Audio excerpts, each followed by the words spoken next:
Thank you. Good morning from Dublin, Ireland. This is Tara Rayner O'Grady, President of No Peace Without Justice. I'm absolutely delighted to be here with a group of people, many whom I've known for long years, since 2011's Pearl Revolution, which was the uprising in Bahrain in absolute protest to the many violations by the Al Khalifa monarchy against the people of Bahrain. This session this morning is in light of the upcoming session on Bahrain by the UN Committee Against Torture. The Bahrain Forum for Human Rights is organising this virtual seminar under the title Human Rights Perspective, Bahrain's fourth report to the Committee Against Torture. Our guest speakers today include Ilef KASSAB, who is the Middle East North Africa Human Rights Advisor at the World Organization Against Torture. Good morning to you, Ilef. We have Said Yusuf, my longtime colleague and friend, who's a human rights researcher and advisor at Salam for Democracy and Human Rights. Good morning to you, Said Yusuf. We have Deewanshi Vats, Advocacy and Research Assistant at the Bahrain Center for Human Rights, who, again, I've worked with over many years. Deewanshi, welcome to our discussion this morning. And Ghina Rebai, who joins us from the Bahrain Forum for Human Rights, whose work I have also followed for many years. Without further ado, I'd like to have our first speaker begin. And I'm really keen to hear from each of you. I know that we will open for questions and answers from the floor after each of you have given your brief presentation. So Ilef KASSAB, you have the floor. Thank you so much, Tara, and thank you to the Bahrain Forum for Human Rights for organizing this timely discussion. My name is Ilef KASSAB, and I'm speaking today on behalf of the World Organization Against Torture, also known as OMCT, as its MENA Human Rights Advisor. OMCT has followed Bahrain's engagement with the Committee Against Torture since its first review. Through our global network, we document cases, report victims, and track how states translate their treaty obligations into practice. And from that perspective, Bahrain's fourth periodic report reflects a familiar pattern, that of a state that performs compliance through structure, but not through substance. Based on our analysis of the 2017 concluding observations issued by the Committee Against Torture and the list of issues prior to reporting communicated to the government of Bahrain in 2021, as well as the state's own follow-up report of 2018 and its fourth periodic report of 2021, of course, together with the extensive alternative submissions from Bahraini and international civil society, we have identified 4 key observations. The first one is that there is an architecture of reform without results. When the committee last reviewed Bahrain in 2017, it issued very clear recommendations under Articles 2 and 12 of the Convention Against Torture and Ill Treatment, ensure prompt and impartial investigations, and hold perpetrators accountable.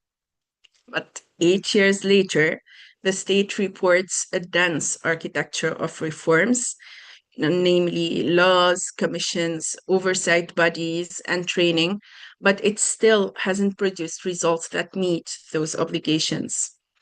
The Ombudsman, the Special Investigation Units, the National Institution for Human Rights, etc., all are formally active, yet remain subordinate to either the Ministry of Interior or the public prosecution.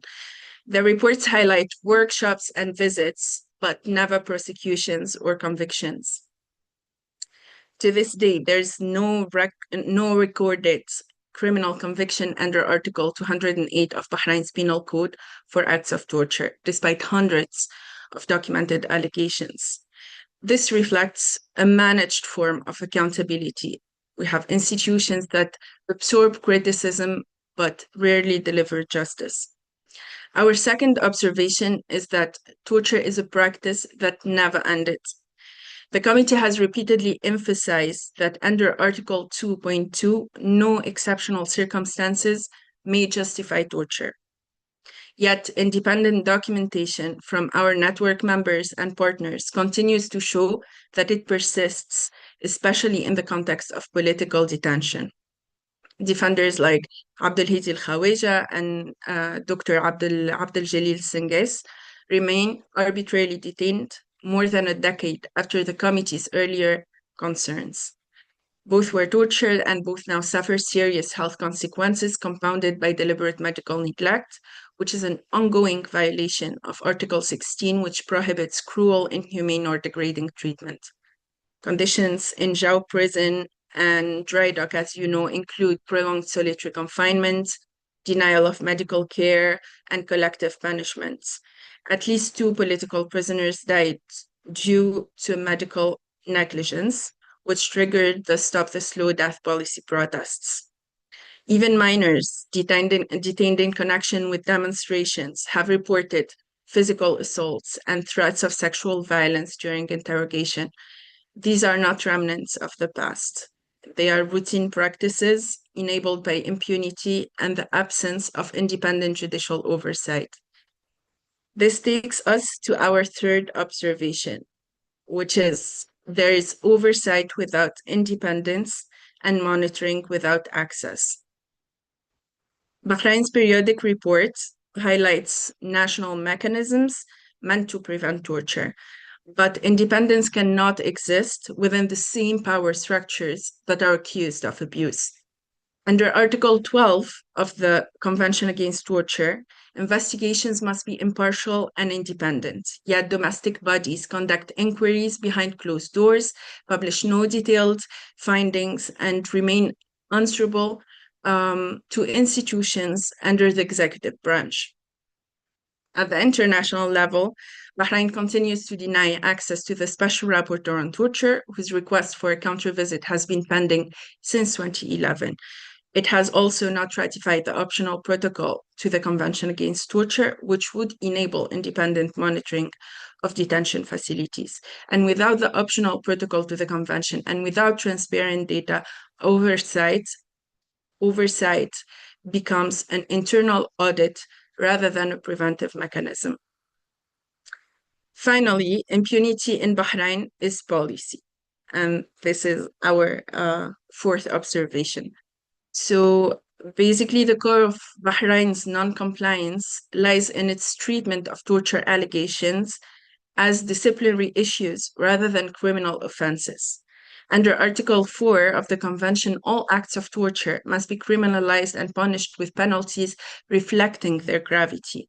But investigations are still conducted by entities tied to the same chain of command, and most cases end with administrative sanctions, if anything.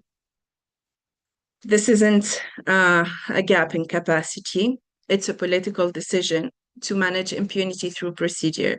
The state presents institutions and legal safeguards and references, not legal safeguards, legal references instead of data. No number of complaints received, no prosecutions opened, no convictions delivered. The absence of public disaggregated data undercuts Bahrain's credibility and prevents the committee from assessing whether its obligations under Articles 12 and 13, which are investigation and complaint mechanisms, are being fulfilled. For victims and families, this means that the denial of justice has itself become a continuing form of ill treatment. So based on these elements, the upcoming CAT review of Bahrain should refocus attention on measurable implementation rather than formal reform.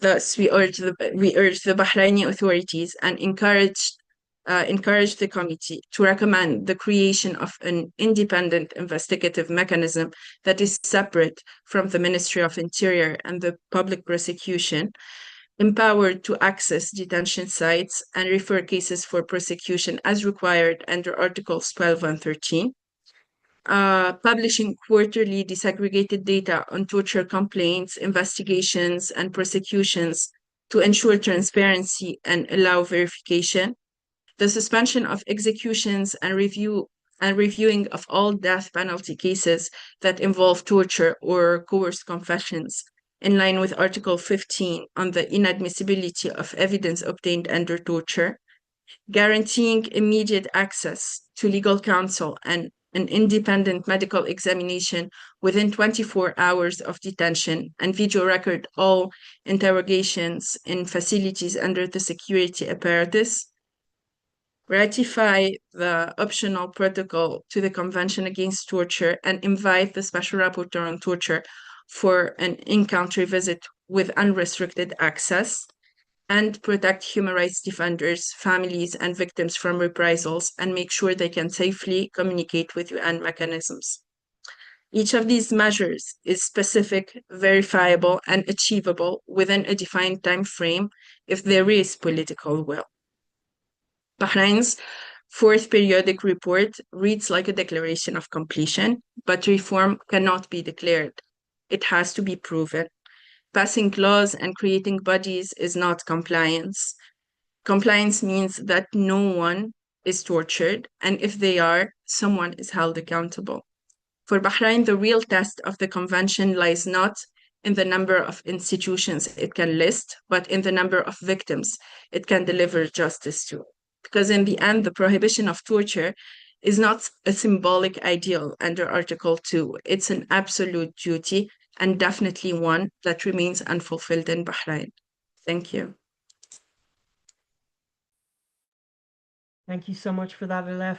I think that obviously your recommendations are what we all would wish for in not only, I mean, aspirationally an ideal world, but it's what we as countries have asked for, the bare minimum of our human rights. And I have a lot of questions that it's raised for me for update, which I hope I have an opportunity to ask you towards the end of our discussion today. Our second speaker, Said Yusuf Al-muhafdha, if I can welcome you to the floor, please, and the floor is yours. Yes, thank you again, Tara, and thank you to Bahrain Forum for Human Rights for inviting me to speak about this important event and important topic, which is, and I think it's very important that we raise this issue, especially with the release of many prisoners in Bahrain. So my first question will be, has the mistreatment or torture stopped in Bahrain? The answer is no. It hasn't. The culture of impunity remains the root cause of that, and violations escalate or decrease according to the orders from above. That's my own evaluation. The number of torture cases in general has decreased relatively, not because there has been any progress, but because the method have changed. Similarly, the number of detainees, which was before in 1,000, now these days does not exceed around, let's say, 500. So that makes sense. That's behind the reason. Therefore, it's natural that the cases of torture has decreased. However, just a week ago, detainee Ali Dawood Al-Aradi, he claimed that he was subjected to mistreatment in jail prison, and he claimed that he was beaten. He claimed also that he was subjected to sectarian and hate speech by a prison official. So when this incident has spread on social media, the Ministry of Interior officials were upset and angry as usual. So they turned the victim into perpetrator. So what happened that the officer involved in that torture or mistreatment, he filed a legal complaint against the victim to mislead the public and to make the victim the guilty. And that's their own tactic, and they have done that to many victims, victim of torture in the last few months, years. So this is a clear example of the culture of impunity that I talked about and the protection of hate speech, which came from state because he's a security personally. And he was, or I mean, the security officials in Bahrain are trained by British programs, which is paid by British taxpayer. So, anyways, I mean, today I would like to discuss also an important topic: transitional justice and psychological rehabilitation of victims of torture, especially those who have been recently released from the prison, either from royal pardons, alternative sentence law, or open prison program. So, the basic principle and guidelines on the right of redress and reparation for victims of torture, it's guaranteed within the international human rights law. And the purpose of that is that we have an effective and immediate reparation to promote justice by addressing massive human rights violation of a human rights law or serious violation of international human rights law. So what I would like to say that transitional justice does not seek punishment in its essence, but rather aims to establish accountability, provide preparation, and restore victims. And also it will lead to the trust in the state and society and their ability and the ability of the state to protect them. So according, to Salam for Democracy, there are, I mean, almost more than 3,000 people in the last few years who have been released, and the majority of them reported being subjected to torture, ill treatment, or psychological torture or abuse. So, for instance, we have Abdel Zahra Mushema, who was released from prison, lost his memory, and he's suffering in a serious mental health or a disease, a serious mental disease. He's right now in the hospital. And Muhammad Abdel Amir, Habib Al Fardan, and many other prisoner of conscience who have been released and facing a very serious consequences, and the state doesn't do anything to them. Unfortunately, we have not heard or witnessed or of any state-sponsored program to achieve a transitional justice or provide reparation or hold preparators accountable or rehabilitate or any kind of integration to the society and empowerment of those victims. On contrary, many victims, in my opinion, are caught in a circle, trying to restore or reclaim their rights, which have been violated in the time that they were in the prison. So they are only in that circle. So this has become their primary, focus and concern for the past 3 years, instead of being included in programs and courses and such, which I have already mentioned. So my call is here is not only for the government, just to be very clear and honest, to comply with their obligation, but also to individual victim of torture and ill treatment to document what they have been subjected, because not all of them has documented to human rights organization. And yes, right now it's might be for them it's not important,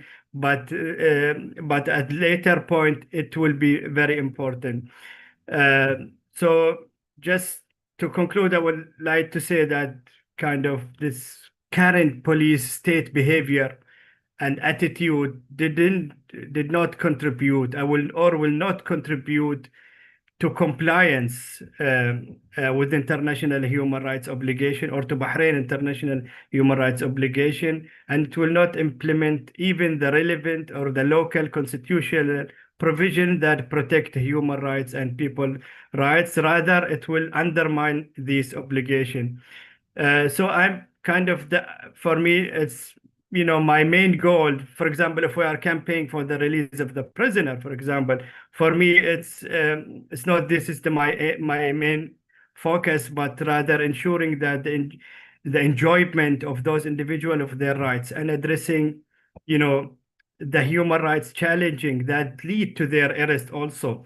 And the main reason that lead that protester to the street to demonstrate and to fight. So for me, I mean, I support always the idea of addressing the core of the problem and its root, rather than reacting to the challenging that raise here and during and before or after the release.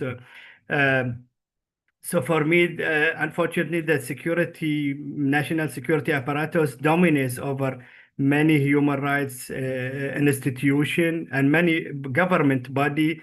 And for me, it's impossible of these institutions to fulfill with their national human rights role or agenda with this domination. So what my demands to the that the government developed a national human rights project that include transitional justice within the national human rights plan. We do have in Bahrain a national human rights law, and that's why we want to include this also in the Bahrain human rights agenda.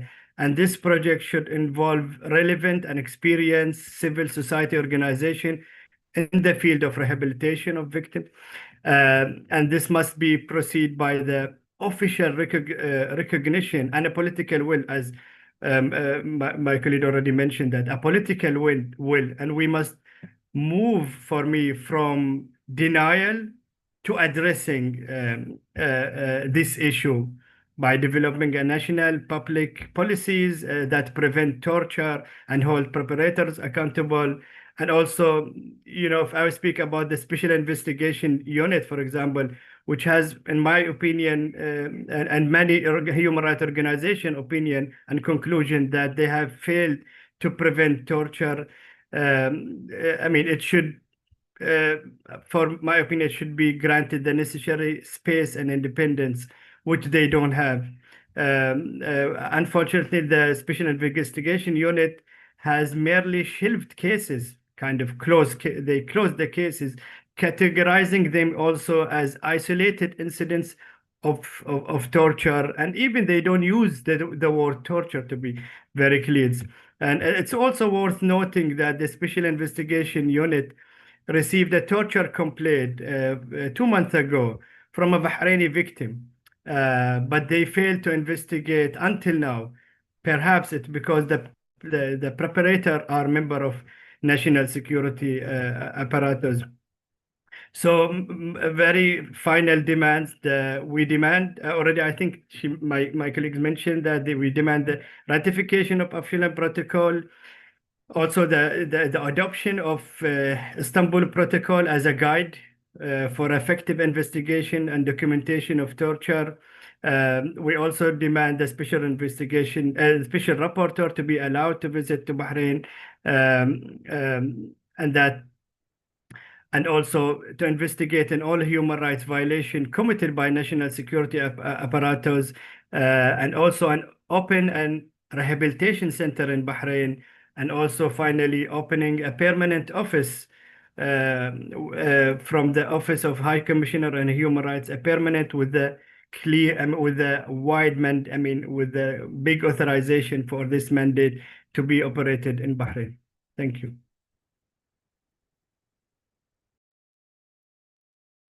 Thank you very much for that, Said Yusuf. Again, you've raised more questions than answers there. And it sounds like you and I have been running the same record for the last 14 or 15 years. If I can give the floor, please, to Deewanshi Vats, who has been working with the Bahrain Center for Human Rights. You have the floor, Deewanshi. Welcome. Thank you so much, Sarah, and hello to all my colleagues that have joined. And my name is Deewanshi Vats. I work as an advocacy and research assistant with Bahrain Center for Human Rights. And as already rightly highlighted by all of my fellow speakers here, that this discussion definitely comes at a very crucial moment ahead of Bahrain's review by Committee Against Torture. It is just not a periodic reporting exercise. It can serve, if there is will, as an opportunity to examine whether Bahrain's commitment under the convention have translated into the real protection for detainees and accountability for torture. Our organization expresses deep concern over the deteriorating situation that is happening inside of the Jao Central Prison, where recent incidents indicate a serious escalation of torture, abuse, medical neglect, and sectarian discrimination against detainees. As Ilef, my fellow speaker from OMCT, has also highlighted that torture in Bahrain is not a remnant of the past, but a practice that persists under conditions of impunity. The Bahrain Center for Human Rights fully shares this concern. Our latest documentation shows that within Jao Central Prison, the situation continues to deteriorate, and I would like to share some recent incidents of the same. According to some of our verified reports from our network and local human rights sources, Dr. Ahmed Khalil, a prisoner of conscience, was transferred to solitary confinement after requesting medical treatment. Instead of receiving health care, he was punished for asserting his right to treatment, a clear violation of both Bahrain's prison law and also the Mandela rules under the international law. 12 detainees in Building 12 recently suspended their hunger strike after the public prosecution promised to convey their demands to senior officials. These include improved medical care, end to punitive restrictions, and unconditional release. Prisoners stressed, however, that this suspension is only temporary and it is actually pending any actual implementations. On 5th November 2025, very recently, prisoner Ali Dawood Al-Aradi was physically assaulted by 2 guards while being transferred from Salmania Hospital. The attack was accompanied by sectarian insults targeting religious figures, sparking protests inside the prisons. And in the response, detainees in Building 5 and Building 12 launched peaceful sit-ins and chants demanding accountability from the authorities, but the authorities retaliated by canceling family visits, restricting their meals, and threatening the use of force to end the protests. Families of these detainees now warn that the situation risks a complete breakdown, urging the Ministry of Interior to de-escalate, stop these provocations, and ensure detainee safeties. Thus, the situation, as also highlighted by my fellow speakers, is really on the verge of breakdown, and therefore BSHR, my organization, calls on the Bahraini authorities to end the use of solitary confinement and punitive transfers, conduct an independent and impartial investigation into the assault of the prisoners, guarantee unhindered access to medical treatment without reprisal, restore family visits and communications without any restrictions, and protect detainees from discrimination and uphold the freedom of religion in detention facilities. Also, these acts are not isolated. They represent serious and ongoing violations of Bahrain's international human rights obligations. The use of solitary confinement as punishment, denial of these medical treatments, and sectarian targeting of detainees all breach the Convention Against Torture, as also emphasized by my fellow speakers.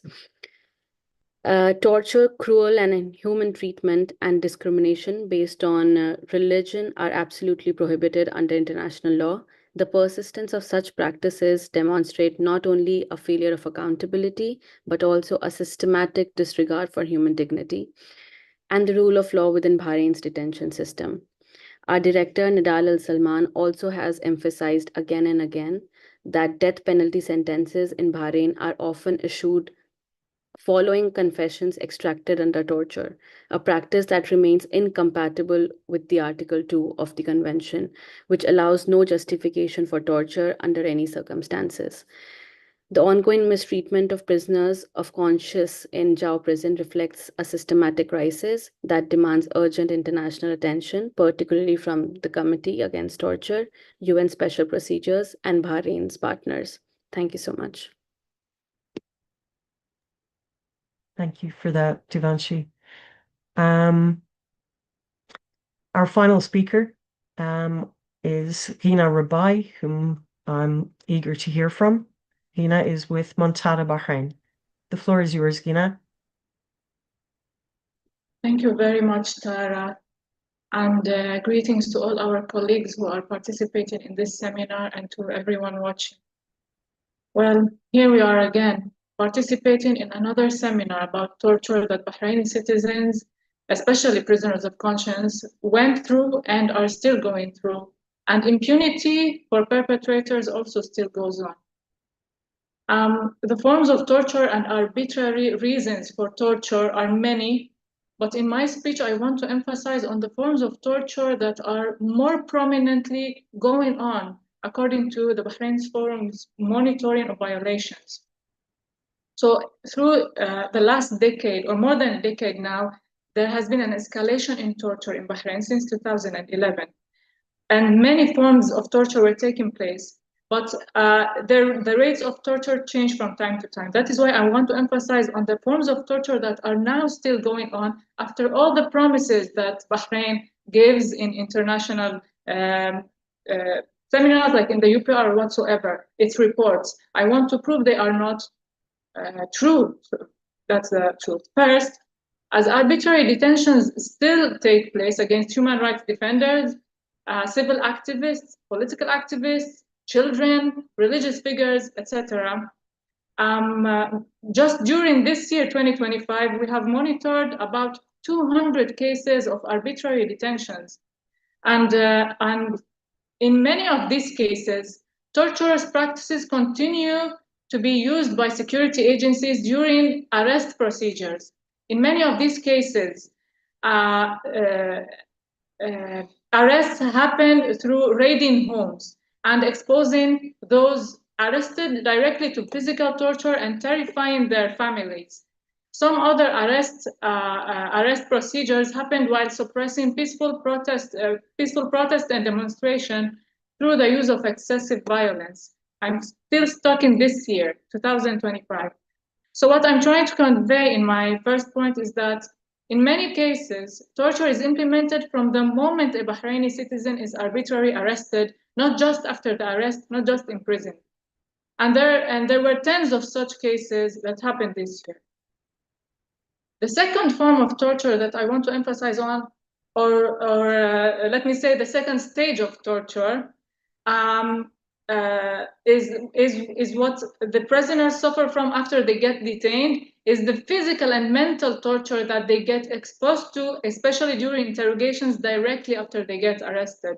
Here it is very crucial to mention the consequences of those torture procedures, because not only those violent procedures leave their marks on the detainees physically and mentally, which in many cases led to the need of years of medical treatment, but also it is based on those torture procedures that detainees get forced to confess to false allegations that lead to their arbitrary judicial conviction, which could be long years in prison or even the death penalty, as happened to 3 prisoners of conscience in 2017 and 2 prisoners of conscience in 2019. For example, victim of execution, Ali Al-Arab, who was subjected to electroshocks and got his toenails uprooted before he blindfoldedly signed to confessions that he didn't even read, was executed in 2019 based on those confessions that the court refused to take into consideration in a clear complicity of the Bahraini judiciary in the torture procedures that occur, which intensifies our concerns about what legal procedures could be taken to defend victims of torture in Bahrain locally. Especially that today there are 12 prisoners of conscience sentenced to death on torture confessions, so to speak, and they have exhausted all their legal appeals. The third stage of torture that I want to address is the daily life torture that prisoners endure, whether in an individual manner or in a collective manner. We have monitored more than 140 cases of torture in Bahraini prisons this year, 2025.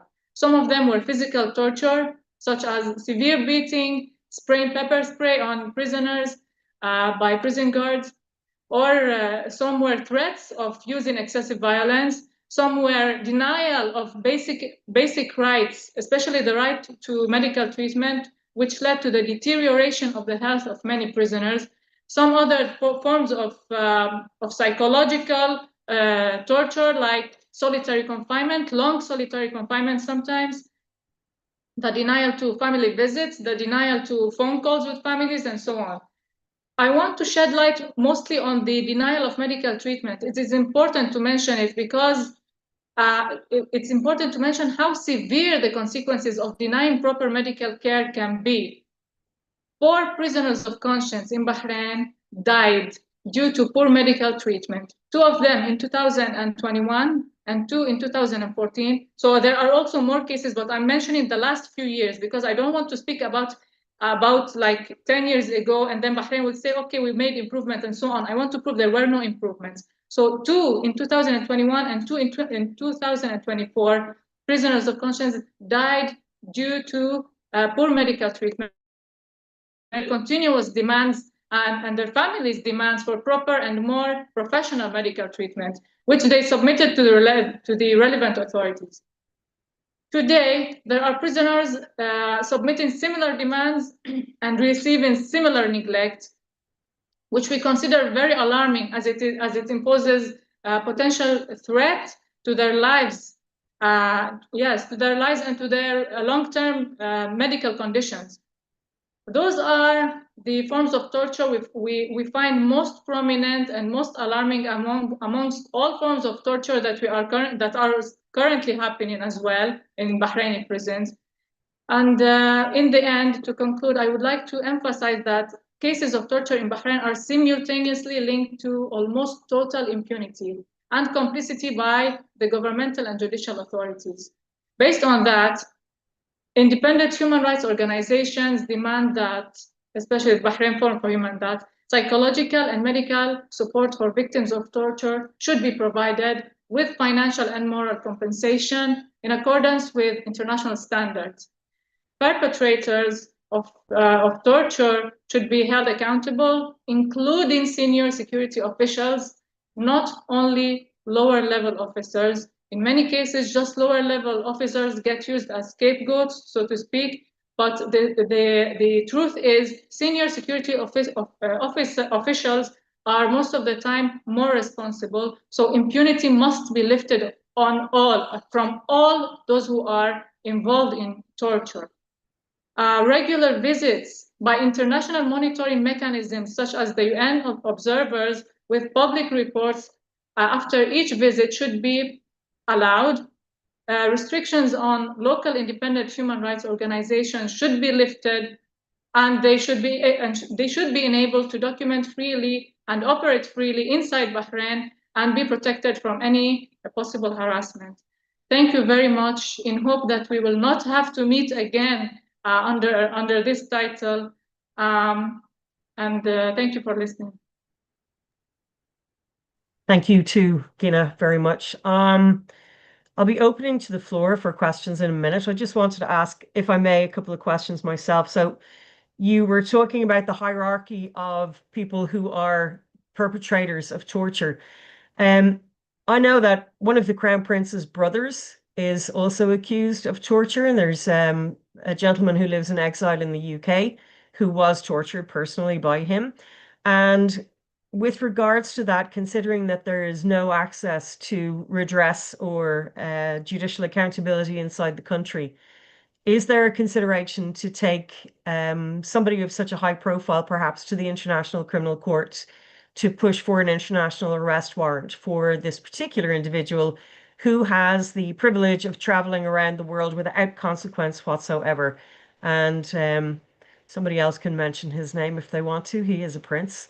But has there been a consideration about preparing a case for the International Criminal Court and taking it that far? And I address that question to you, actually, Ghina. Well, all the procedures that should be taken by human rights organizations and the victims and their families, internationally I'm speaking, have been taken. All forms of appeals that could be taken have been taken. But the results, well, mostly the international organizations or so on that can actually do something. Their decisions are not obligatory. That's the problem. Their decisions are mostly like advices and so on, so like they display what goes on, what the information that they receive, they can display it, they can check whether it's true or not. But to take effective measures, that's not in their hand. That's the problem. Speaking about courts, international courts, well, to be honest, there was enough compliance not because they do not want to comply, but because how do you prove such events happen? There has to be evidence. When such procedures happen in Bahrain, there usually are no evidence because the authorities are all complicit with each other. When the courts are complicit with the government, which is unlawful according to the Bahraini constitution. So to say, could this happen? I think, I don't want to assume that it has happened for true, but could this happen? Could he be taken to court? I think there were procedures that were already taken, but they did not give any fruitful results, sadly. Okay, that's troubling. It's just that I'm watching countries occasionally, for example, like in the case of Duterte from the Philippines, that there are countries who are willing to implement international arrest warrants, and we'll talk, I'm sure, about that at length at some other time.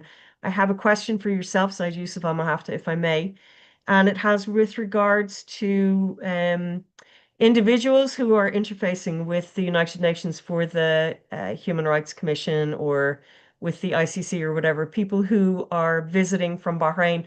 Are there still punitive measures taken against people who make statements at the UN for the Human Rights Council? I know that recently the two of the Bahrain who were on the flotilla to Gaza, for example, they were apprehended when they got back to Bahrain and taken in for questioning for being involved with the flotilla, for example. I know that people were arrested last week in Bahrain for various protests, and that there are claims of torture also from last week. So these things are right up to date. Nothing is in the annals of history. It is still continuing. And I want to ask you, Said Yusuf, because you also live outside, people who are coming from Bahrain to make statements in international forums, are they still going home to the same punitive measures being taken against them as they were in the past when you and I had worked together? Thank you very much. Yeah, I think it's a very good question. And my answer would be that the tactics have been little bit changed, but the orders are the same. So I think sometimes they use the time sometimes they use the time when they make this revenge or retaliation to those who participate, and also they choose to whom or when. It's not so, I would not say that they make all of them at the same, they don't treat all of people at the same level and tone and retaliation. So it's for them, I would say they change their tactics, and also they have kind of a case by case. So what I want to say, for example, in terms of international engagement with international forums or any events in general, either, as you have said, to Gaza or to any other international events, that if I speak only from yesterday, not long time, Ibrahim Sharif, a prominent political opposition leader, he participated in an event in Beirut, and when he came to Bahrain directly from the plane, they don't, the person is living in Bahrain, and he is living in Bahrain. He's coming to Bahrain. He has a permanent address. Why you are very, so just show you, that the kind of retaliation of people who participate an international event. We are not sure until now. He is right now in the public prosecution, so I cannot comment what is the official charges. But in general, it's his engagement in international event. It was an international event in Beirut. And going to Geneva, for example, Ibtisam al-Sayegh participated in September in Human Rights Council, and she was engaged with the UN mechanism. Yes, when she came back, she was not arrested, but she was subjected until today, until now, she's subjected to hate speech in social media, and incitement the government to punish her because she did, because she criticized the government of Bahrain international level. So she is subjected right until now to hate speech, and also so it's always different from case to case. But in general, yes, I mean, also in order to that, there are also other type of tactics, which is travel ban. Until now, there are many activists are subjected to travel bans, either in completely or to specific country. Like I know activists who are not allowed to travel to Saudi Arabia or to UAE, but they can travel to other country. This is also a point of soft punishment to activists to restrict their right to movement, and also a punishment that because they are activists. And so they use this GCC agreement or GCC security agreement to punish activists. So I mean, I would say, so it's not the one way they use all of this. So social media, restriction of travel, arrest in some cases, mistreatment, and also sometimes many people lose their job, or they don't give them a license to open a business, and they let them without a job, without an income. The way of punishment, they try to make it not that much noisy and very clear, so that did not drag the attention of the media. So they put that in consideration, but they make it like smart and soft, but the order is the same: punishment, or any people who has different opinion, any individual who participate in international event, and but be smart to choose the good time and the good methodology or way. Yeah, I've always found it very disturbing to listen to the accounts of how exactly the regime suppresses people and also takes revenge. It's got a particularly cruel, personal, insidious method of doing it. You talked earlier about how the tactics of torture had been trained to them largely by the British Empire. And also those different methods of how to attack people in a very personal, quiet, dark way that makes them feel silenced or alone and unheard. And also the different, it's very personal. It's like they take individual cases and individual people. They look at the person's whole life and how to impact them, even through their children, and not allowing the children to have grants for university and things like that. So the different, yeah, it's very, very disturbing. I think it would make for a great paper or thesis for someone in university to look at the extrapolations of the various different types of punitive measures. I have a question for yourself, Ilef, if I may. You had mentioned with regards essentially to lawfare and the state using lawfare against people. So the architecture of impunity. And I'm wondering, with regards to the National Human Rights Institute, that they are doing a performance, that they are creating workshops, that there are visits, but there's no real outcomes for that can be proven. Also broadly with regards to medical neglect of prisoners, and on Article 16 with regards to solitary confinement and collective punishments. I wanted to ask you if there are ways, or if there's even faith in the ability to somehow interface with the NHRI to strengthen their capacity. Is there even a will to do that, considering the duplicitousness with which they conduct all of their affairs? Thank you. Thank you, Tara. As I said earlier, like the issue with the different bodies and mechanisms that Bahrain present as like achievements, the issue is the lack of independence. So I believe that all of these bodies are just performative to be able to perform compliance before like within international fora. As it was like mentioned by colleagues and by you, like there are different forms of torture in Bahrain, but it's also quite invisible, and there's this lack of political will and this complacency from like different kinds of powers, not to say like Western powers mainly, but also neighboring countries who shield like these violations. That's what makes it like problematic for like the world to speak up about Bahrain. I believe that, I mean, the independence of the NHRI, it depends on the political will of Bahrain to change things.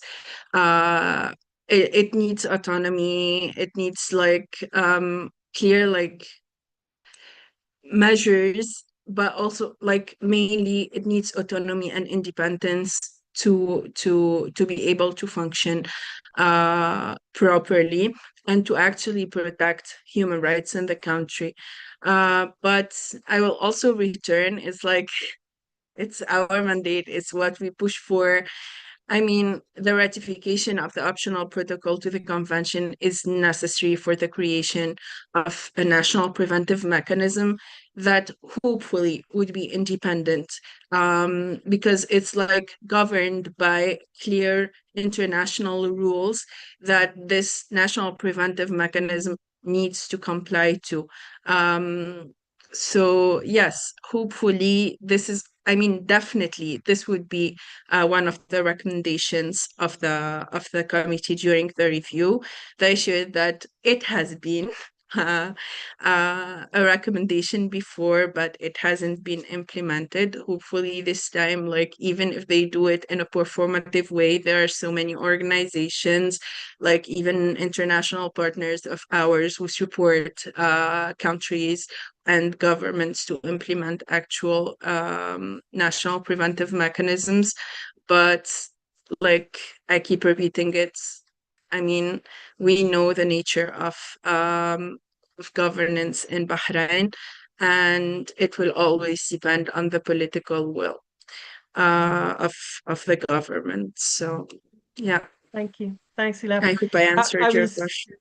I was very dismayed to hear that the arrest that was made yesterday that you mentioned, Said Yusuf al-muhafdha.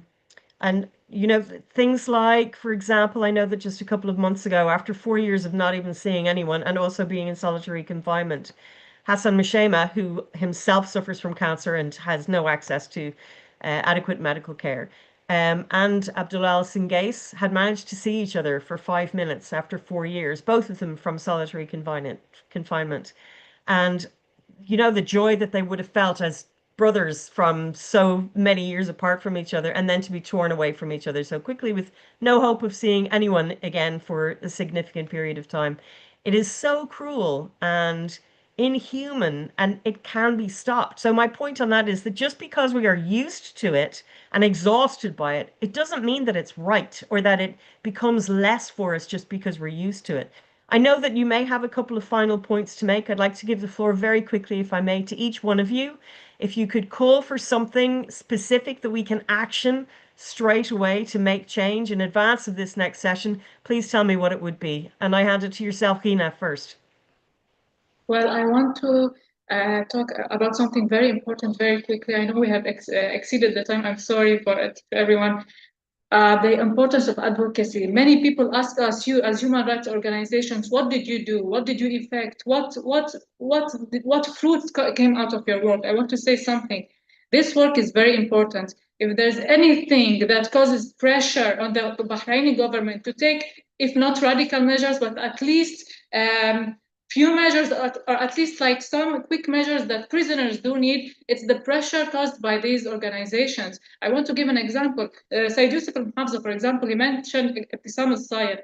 She attended the UPR in 2017, went to Bahrain, straight to prison, sexual assault, torture, and so on. Because of the pressure, because of the advocacy that was made for her, In 2022, she went back to Bahrain, back to Geneva, to the UPR, and then when she came back to Bahrain, they could not, they did not want, they could not torture her again because there was so much advocacy for her. Advocacy, okay, some prisoners in prison are ill. I mentioned they are sick, they need medical treatment. Some of them have chronic diseases like diabetes. They need their insulin injections and so on. Sometimes they don't get it. By advocacy, we can at least solve some few cases that cannot wait a radical change. I want to also mention an old story, but it is important, of Hakim al-Uraibi, who was a football player. He was sentenced to prison arbitrarily. Then he went to Australia. From there he went tourism to Thailand. Sorry, speaking very quickly. And he was going to be extradited back to Bahrain. It was the Australian people, their advocacy, the football audience that held banners in every football game that he should be returned, that caused the pressure, that made the Australian government demand his return. People are humane. People, we don't have to convince people or the public opinion to have solidarity. They only need to know. So our work is important, and what's also important is for us to be able to convey it through media. Thank you. Thank you so much for that, Ghina. Deewanshi, last words from yourself, sister. Yes, I just want to, whatever I've said in my recommendations, I want to urge Bahraini authorities to restore independent access and oversight. Also, as Mr. Syed also highlighted, the visit of the UN Special Rapporteur on Torture, which is pending for years, it will activate and aid the monitoring of the detention facilities and the violations that are happening in Bahrain. And secondly, I just want to end with a note that torture is not just a political issue. It is a crime under international law, and the ending of torture is not a matter of just goodwill, but it is a matter which should be held with accountability. And these are the last words from my end. Thank you. Thanks, Deewanshi. You've actually reminded me something I wanted to say. And this is broadly, it's not to each of you, but broadly for the audience and those people many hundreds whom I know will eventually watch this from Bahrain, with regards to their own experience of torture. And I know this now far better than myself than I did up until the last couple of months. There is a personal difficulty in documenting your own torture. It is deeply disturbing. It re-traumatizes you, but there needs to be more assistance for people who want to leave the legacy of the history of their torture behind, so that at some point in the future, cases can be taken so that this impunity ends. And I just want to encourage individuals to try to find ways to document the grievances that they have felt against themselves that are real, that they are victims, although they are survivors, to please document what has happened, because down the road it is going to help towards transitional justice, and then for those perpetrators eventually to be held to account, it will happen. I want to give the floor to Said Yusuf. You have any last words there, Said Yusuf, for us? I think already many people already said that our role right now, I mean, in this event and to make the awareness, but it's that, I mean, it's the action should be taken from the people who are listening to us or hearing us, to make the solidarity and to make things happen, because we cannot work without, I mean, it's a collective work, I would say. So this is one thing. The other thing is just also to the international, I mean, organization or foundation, that inside Bahrain there are a massive restriction to civil society, and I mean, most of the human rights defender and an organization are operated right now in exile. So we want them to more cooperate with those Bahraini NGOs who are located in exile, because not possible for them. I know a lot of condition for foundation and that the organization or the person should be inside Bahrain, but this is something cannot be happen. So I encourage them to to kind of skip this measurement or requirement, sorry. The final thing, it's also already, I have said that, but I will say that repeatedly, that we do have more than 2,000 person released from jail. Most of them, almost the majority, have been subjected to torture or psychological torture. They need to have a rehabilitation center. The government of Bahrain are encouraged to open a rehabilitation center to look onto those cases and to work on rehabilitation, integration, and reparation, accountability, and all of the topic that I already mentioned. Thanks, Said Yusuf. You're absolutely right. And it's really the least that they can do or should do as a duty to the civilians in the country. So many of them, dozens and dozens of them, suffering from post-traumatic stress disorder and needing to reintegrate in a wholesome way back into their society after the dreadful times that they've had in prison, which I wanted to say my very best for Ibrahim Sharif, by the way. And when someone is speaking to his wife, to please give my respect to her. She's a very long-suffering woman too, as is the wife of Abdulhadi Al-Khawaja and all of the families. Lastly, I just want to hand over to Ilef KASSAB, if I may. We want to have unfettered access for the Special Rapporteur on Torture to be able to have access to the country. Ilef, what else can we be pushing for, and what mechanisms can we use to try to create pressure for that to happen? Thank you.